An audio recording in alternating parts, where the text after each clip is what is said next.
Welcome to Satsang.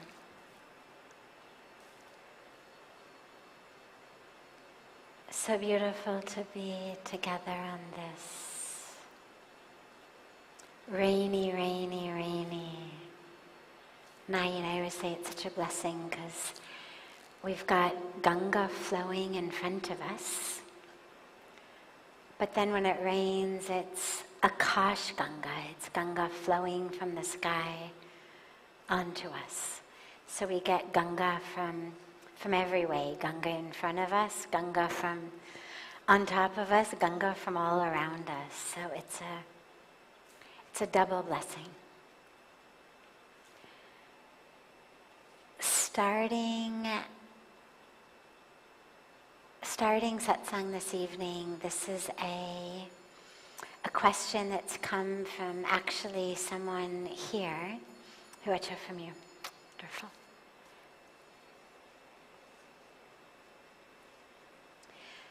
It says she was shy to ask it in public, so she gave it in writing to Karuna to bring up. So it says, Namaskar Guru Ma. I don't have tears or cry, even when I lose my loved ones. I feel sad, but never cried for anything.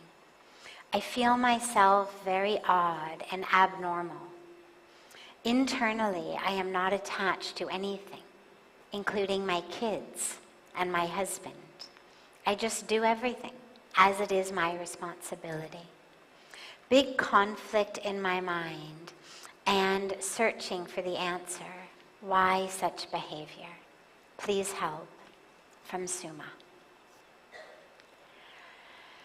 So there's two causes for this type of detachment.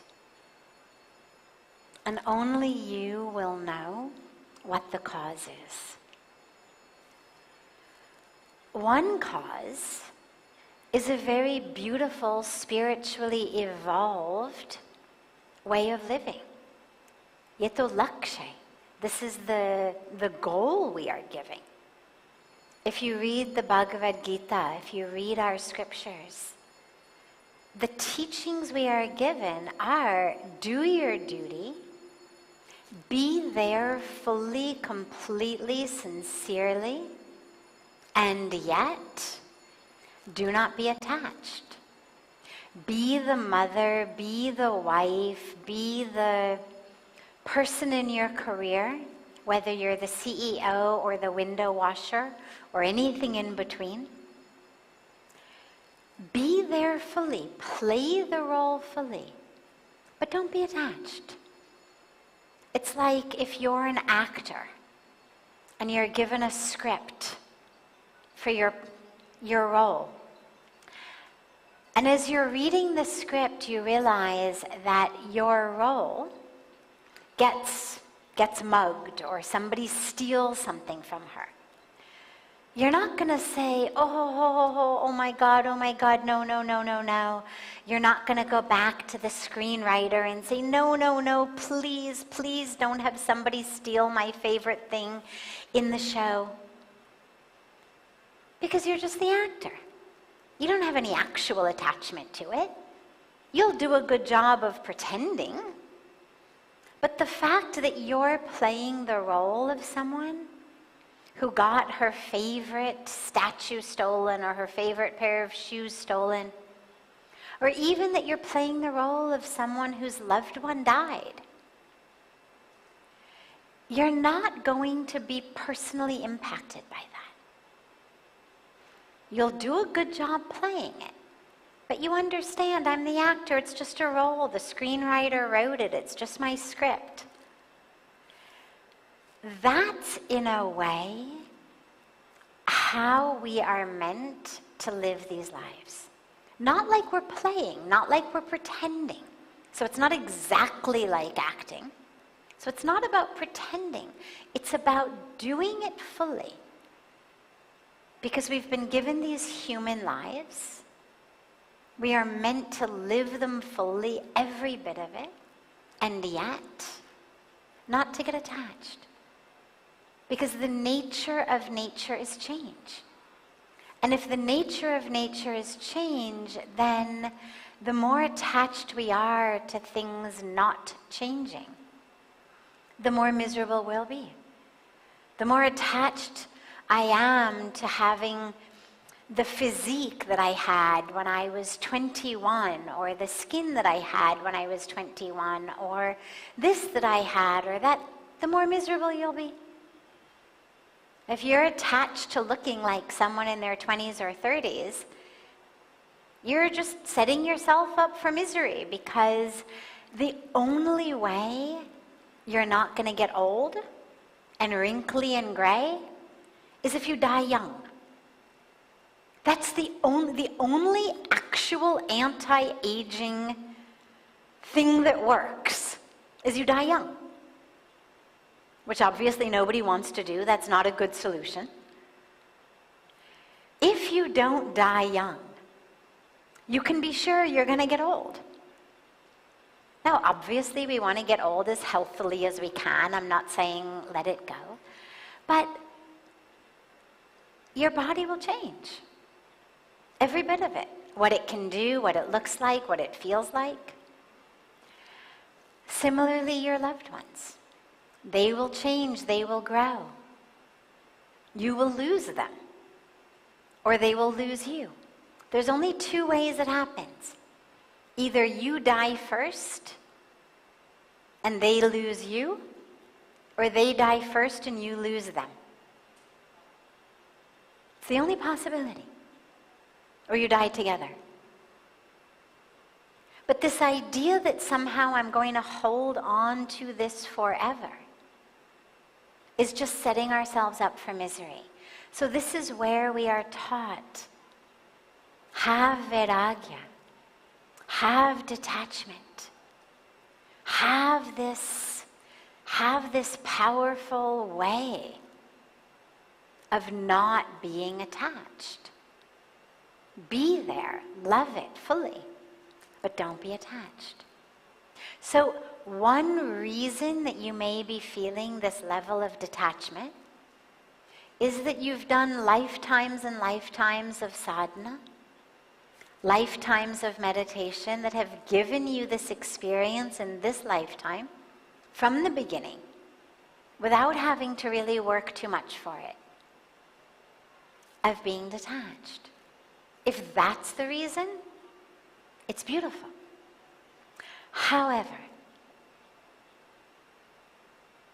and again, you're the only one who can know this. However, being detached can also be a psychological defense mechanism. If I am afraid of getting hurt, one of the ways of quote-unquote protecting myself, and I put it in quotes because it doesn't actually work, but we think it works, is I don't actually care. I don't actually get attached. If you've ever had your heart broken, as I imagine most of us have at some point in our life, we know that for quite some time after the heart is broken, we don't want to open it again because we don't want to be hurt again. And so we don't attach. And so this level of detachment, you're there but you're not there, can also be a psychological defense mechanism to protect yourself from getting hurt. There's a psychological term called anhedonia, which means basically the lack of emotions, the lack of emotional state. Now again, if it comes from lots of meditation, from being so anchored and grounded in spirit that which happens in the day-to-day world just doesn't impact you so much, then it's great. It's how our saints and our sages and our gurus are. They're very balanced. But it's also a major symptom of depression.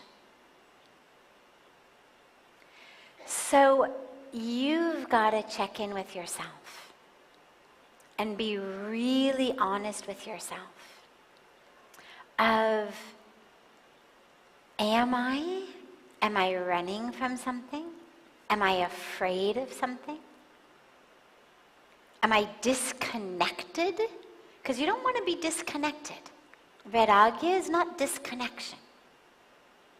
You want to be connected, but just not attached. And the reason we don't want to be attached is just because we have no control. I have no control over what someone else is going to do. I can love them. I can treat them beautifully. I can give them everything. And they still may abuse me or leave me or betray me, hurt me. And I have no control over what they do. And so the detachment is a way of preventing ourselves spiritually from becoming miserable when people in the world act in ways that are not how we would like them to act. And that's beautiful. But it's not disconnection. And it's not apathy. And it's not indifference. It's not that you don't care. It's just that you are anchored and grounded in something that is so much deeper that these waves on the surface don't impact you much. So check in with yourself and see what it is. If it's the spiritual benefit of lifetimes of tapasya, thank God for it. But if it's not, then you've got some really beautiful and really powerful psychological work to do. And it's work around surrender and letting go of fear and trusting and opening your heart that you can love and trust and doing what I call a trust fall into the universe. Yes, open your heart. It's what I tell everybody who's been betrayed and heartbroken. Yeah, take your time. It'll take a little while, but then open your heart again. Because to live with a closed heart is to die. You're still living, and it's like the heart is beating, but if it's not open, you're not really living. So allow yourself to do the psychological work, the spiritual work that's necessary to really generate that faith in the universe that you can really love. You can really open your heart. You can really let another human being see the truth of who you are. Because a lot of times we don't do that. We feel like, oh, if they knew who I was, they'd hate me, they'd leave, they would, And so we keep it all shut up inside. And this is where you have to really have courage and confidence and faith. Let yourself fall. Let yourself fall into the arms of the divine through those around you. Let yourself live an open-hearted life. Because anything else is death while still living. So take little steps every day. But every day take another step of trusting. Every day trust a little bit more. Open up a little bit more. Love a little bit more. Care a little bit more. Let yourself get connected a little bit more. And then you'll see the real beauty of it. Beautiful. Yeah. Other questions that anyone? Yes. Come.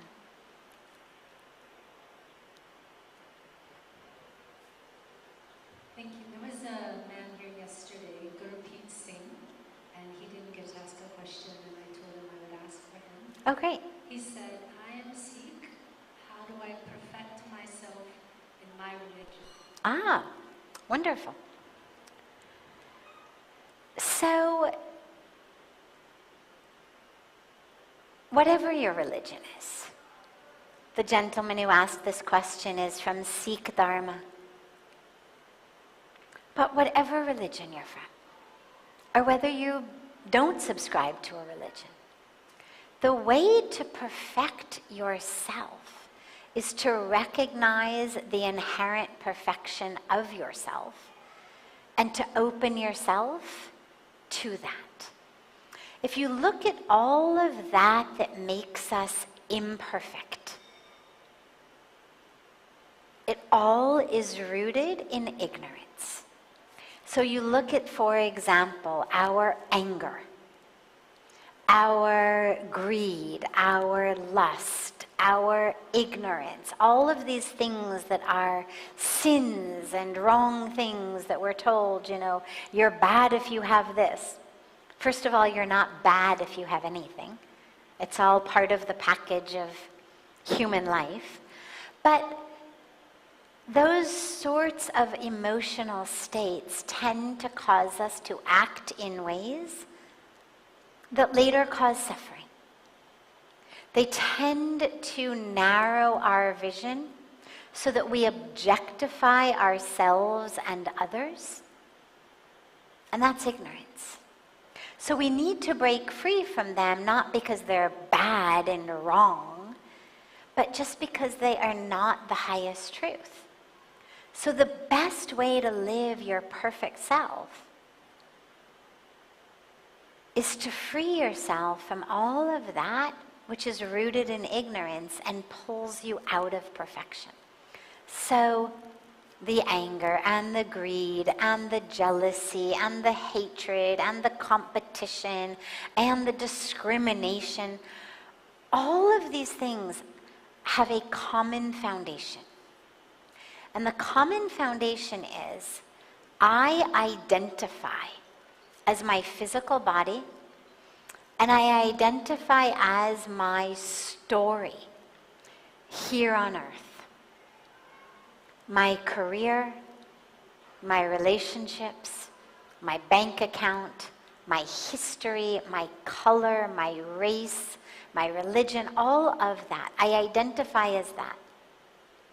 When I identify as that, inevitably, I'm going to feel jealous of people who are more beautiful, more smart, more successful, more rich. Obviously, it's only natural. If who I am is my body, is my intelligence, is my success, is my wealth, then obviously I want as much as I can. I'll never be satisfied. It will breed greed. It will breed jealousy. It will breed competition. It will breed me constantly feeling not enough. And I'll move through the world just constantly wanting to grab more. But that doesn't mean that you are not perfect. It means that you have turned away from the inherent perfection of who you are into ignorance. And in that ignorance, you have started to think of yourself as very small. And in that smallness, you have started to act in ways that cause suffering. They cause suffering for others, they cause suffering for you. This is the law of karma. But also just living in ignorance is painful. It's why we suffer. So the best way to unfold the perfection of you is to ask yourself, what is it? What is it that is not perfect in me? Why do I have it? Where did it come from? And how can I let it go? How can I let that imperfection go? Again, not because it's bad. The goal is not become perfect on the outer level. It's not about your room should be perfectly clean, your work should be perfectly done, the meal should be perfectly cooked, you should perfectly clean your plate while you're eating it, your clothes should be perfectly pressed. It's not that. It's not even, thou shalt never be angry or greedy or lustful. No. It's when that ignorance leads me to suffer, that I'm able to recognize that my suffering is due to the ignorance. Otherwise, what happens is, let's say I suffer, okay? And you say to me, what's wrong?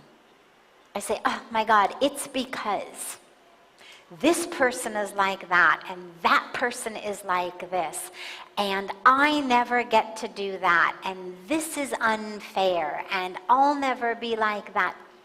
Those are the stories we tell about why we suffer. So the reason to be free of these things is not because they make us bad or wrong or evil, but just because they make us suffer. And when we suffer then, we go deeper into ignorance, because then we blame something outside for our suffering. And then we just want to have more. I suffer because I don't like how I look. Okay, I'm going to go to another anti-aging clinic. I'm going to buy more makeup. I'm going to do... It just perpetuates the suffering. Because the solution to my suffering takes me into more and more ignorance. I suffer because that colleague in the cubicle next to me steals all my work is mean. I'm going to solve it. I'll show him. When he goes home, I'm going to steal all his work, or I'm going to, spill my coffee all over his desk and ruin his work, or whatever. Well, that solution breeds more ignorance, because that solution is saying to you that guy is separate from you. He is the cause of your suffering. Your work being stolen is who you are. And so our solutions, when we are mired in ignorance, the solutions just take us more into ignorance. And this is why we work to free ourselves from that ignorance, from that anger, from that jealousy, from that competition, from that ego. Because all it does is lead to more suffering. So a perfect Sikh on a deep level is no different from a perfect Hindu or a perfect Muslim or a perfect Christian or a perfect Jew. Because at the core, we're all human. And deeper even than that, we're all divine. And so, sure, each of our religions has our own precepts and ways of emphasizing dharma and righteousness and commandments. But what we're ultimately looking to be is the most perfect version of the human that we are. And we're already perfect. We just forgot. So we have to turn back. Great question, and thank you so much for asking that for him. Yeah, other questions? Any question that... Yes, please.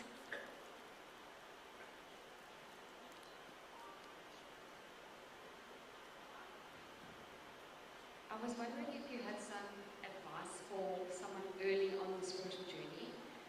Because it feels like when you start, your life direction changes completely. Your interests change, your habits change, and it can feel a little bit lonely in the beginning. Yeah. So I know I've experienced that, a lot of my friends have, so I wonder if you have some advice. Yeah, that's a great question. When we embark on a spiritual path, everything changes. Think about, let's begin on a physical level. Let's say that you were living a life in which all you did really was you went out for hamburgers and french fries and pizza and chocolate cake, and you indulged in all of that, and then you sat around and you watched TV. So you became really fat and really unhealthy. And then you went away to some beautiful health resort. And they taught you healthy eating habits. And you exercised. And you lost a bunch of weight. And how you ate changed, what you ate changed. Well, when you go back, none of the clothes that you used to wear will fit. Nothing in your closet fits. You have to have new clothes. All of the restaurants you used to go to, now you can't go there anymore because there is nothing for you to eat. All of the people you used to go out for burgers and fries with, now they don't want to eat salads. They still want to keep eating pizza. They're not interested in going for salad. So now you need to find new dining companions.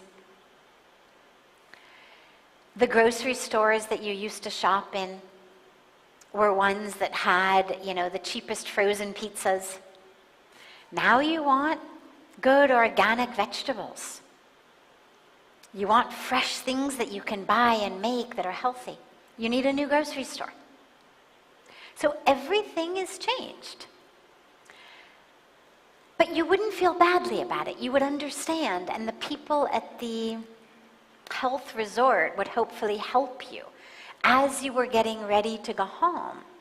Help you plan, you better go on Amazon.com before you get home and order yourself some new clothes, because the old ones in your closet are not going to fit.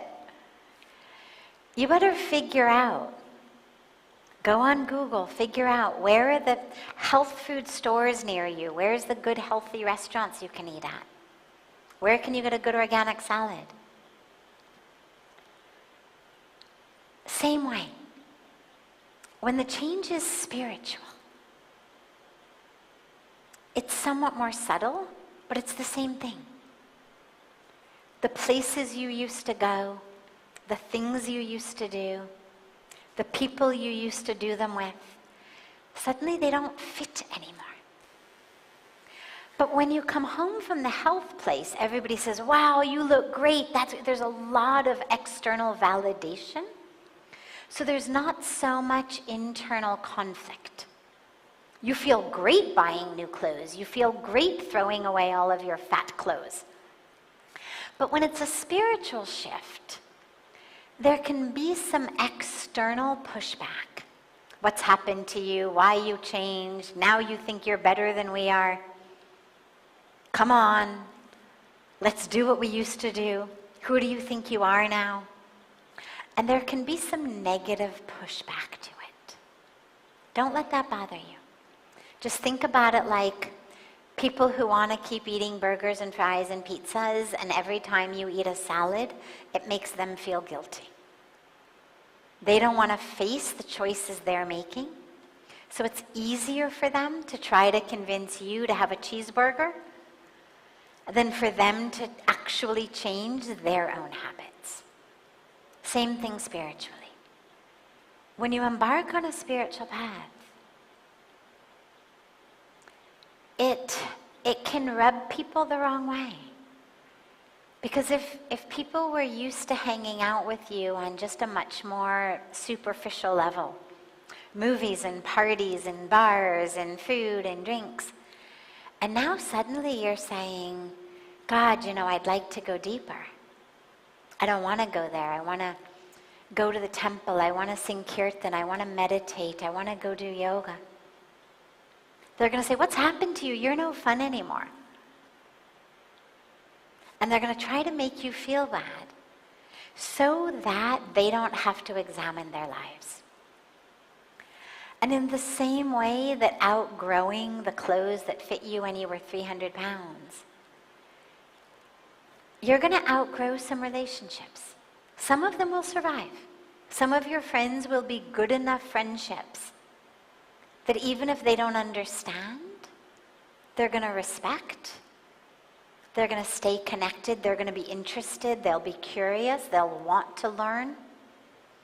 They may not change, but they'll love you enough and they'll be committed enough to the friendship that they'll be curious, okay, show us, what is this yoga thing? What is this meditation thing? What is this kirtan thing? What is this satsang thing? But a lot of them won't be. And that's where you know that they weren't actually very deep friends. That they were just people you hung out with. And then you're going to start making new friends. And the truth is, you don't need 100 friends. You just need a few good ones. And you'll make friends with people who are in your meditation group. People who come to satsang, people who go to sing kirtan, people who are going to do yoga. Those will be the people who, hey, after meditation, let's go get some food. Chances are they're not going for cheeseburgers. And you'll find friends who are more in alignment. And it's sad. It's sad sometimes because we always had, that pair of jeans or that t-shirt or those that we loved. But we recognize that they served a beautiful purpose for us for a while. And now we're on a different path. And you let them go. You let them go. And you make new ones. And you don't try to make them feel badly. You love them, you honor them. And you make new friends. Yeah.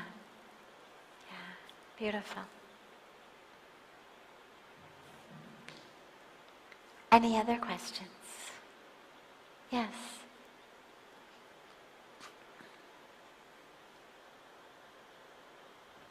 Sadhviji, pranam, thank you, baby.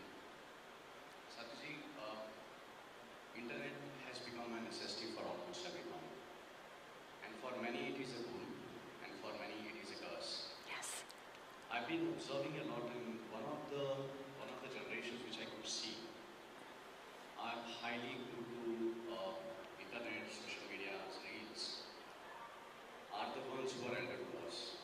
Are the ones who are? Elder to us, our parents, our grandparents, because India very slowly, or Asia, has drifted towards the nuclear families.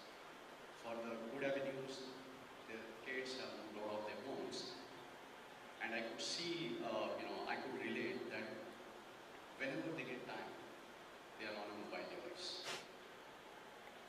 All they are watching is something which has to do with reels, the forwards.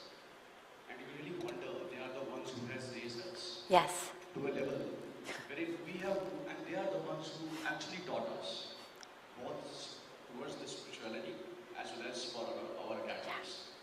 However, at this age, wherein they should be more socializing with the set of people they will care the most about, or they should be thinking about the next progression towards surrendering to God, they are spending a lot of time on the internet.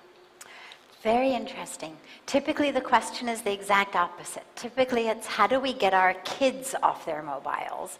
Now it's how do we get our parents off their mobiles and our grandparents off their mobiles?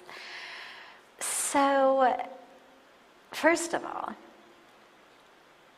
you can't actually change another person. When they are your children, especially if they're young, there are certain rules that you can create in the house. No mobile times, no mobile zones. You can create these rules. But your parents and your grandparents are not going to take it from you. You can't go into your parents and grandparents and say, okay, give it, get off, no more, time's up. All you can do is keep offering them an alternative. An alternative. Sit down with them. Start talking. They're on their phone? Okay, no problem. Keep talking. Maybe you talk a little bit, and then you stop and you say, oh, seems like this is a bad time for you. No problem. When you're done, let me know or me firaunga. Say it like that. Give them the choice. Deko, I have come to sit with you and talk to you, but it looks like you're busy. Don't criticize them. Don't complain. Don't say, oh my God, you're always on that thing. Just go to sit with them. Begin talking. Acha aaj ye hua. Start sharing something with them. But then stop, kind of mid-sentence, and say, oh, lagta ki you are busy. No problem. Just let me know when you're done, and then I'll come back and talk to you. My guess is that most of them will say, oh, koi baat nahi, bato, bato. And they'll put the phone down. What happens with our devices is we don't even realize. We've gotten to a point where it's considered kind of socially acceptable to be looking on your phone while someone is talking to you. And it's the absolute worst thing in the world.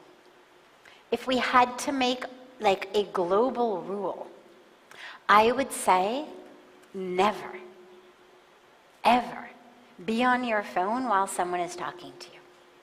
If you have something you have to do, say to the person who's there, please give me a moment, I have to do something important. It's okay, things happen, you have to do things. Sometimes we have some urgent work to respond to, or there's some urgent message we're waiting for. But you tell that person who's in front of you, ek minute ruko, let me just see this, I'll be back with you in 30 seconds. Acknowledge the fact that that person is there in front of you. I think that they don't even realize what's happening. They're bored. They're lonely. Children are busy. Grandchildren are busy. That community that used to exist is not there so much. Most of the older generation grew up in villages. People would sit out on the porches. There was always something happening, people nearby. Now in the big cities, especially if they're abroad, but even in India, in the big cities, now people are in, separate houses. And so they get lonely. And so the phone has become the antidote to their boredom and their loneliness. And they may not be aware enough of when to put it down. So all you have to do is just bring their awareness into it. Hey mom, when would be a good time for us to tell you this good story? Lagta that you're in the middle of watching a show? No problem. We have really exciting news. We want to talk to you. When is a good time? Or just make a list of questions. There must be things about your parents' life that you're interested in, that you always wanted to know. Don't wait until they're on their deathbed. Make a list of things that would interest them. People love people, especially when they're older. They love to talk about their life, their memories, their lessons. Invite them to do that. Hey mom, you never told me about this time when you and dad, whatever it was. Tell me this story again. And if they don't put down the phone, then all you do very sweetly, very simply is say, oh, lagta that you must be busy now. No problem. When you're free, let me know. We'll continue the conversation. And I bet that immediately they will put it down. You just have to offer them an alternative. That's the dilemma. Sadhviji, a follow-up to this. I absolutely am with you. And this, if I look at specifics also, whenever the family is together, parents even love to see you around. They love to spend more time with your kids rather than because it is where their heart will be. Of course. However, when they go home, or when you move out of the home, which you were born at, because as I said, people are disintegrated, nuclear families, they work in different places.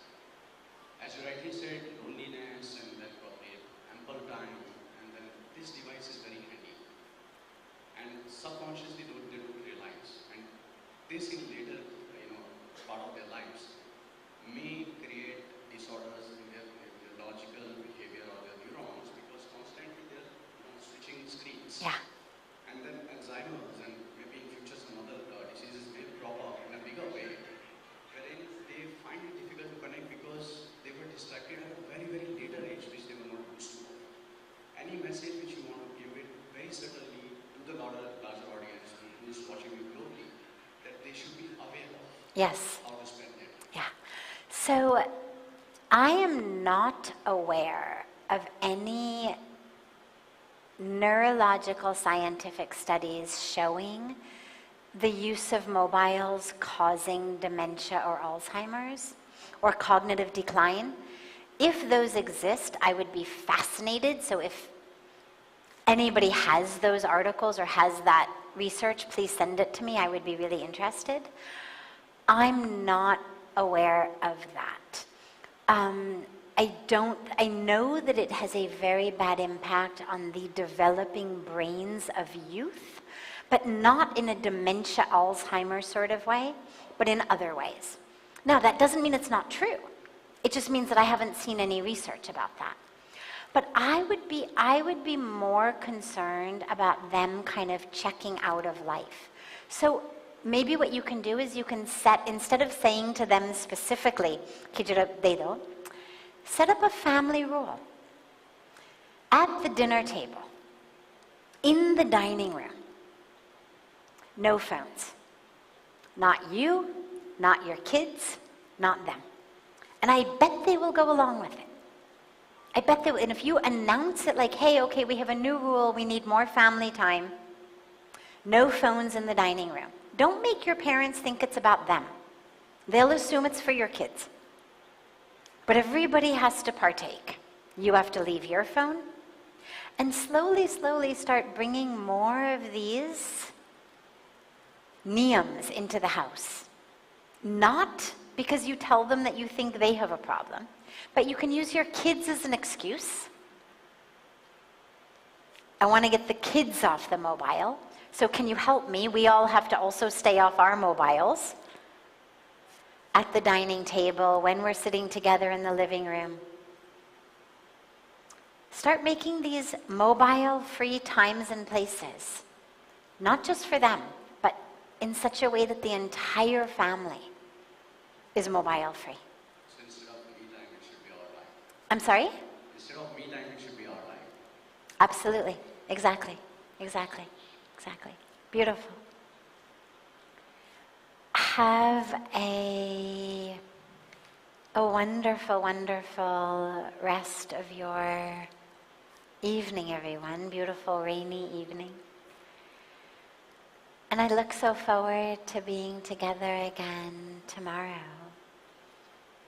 And so much love.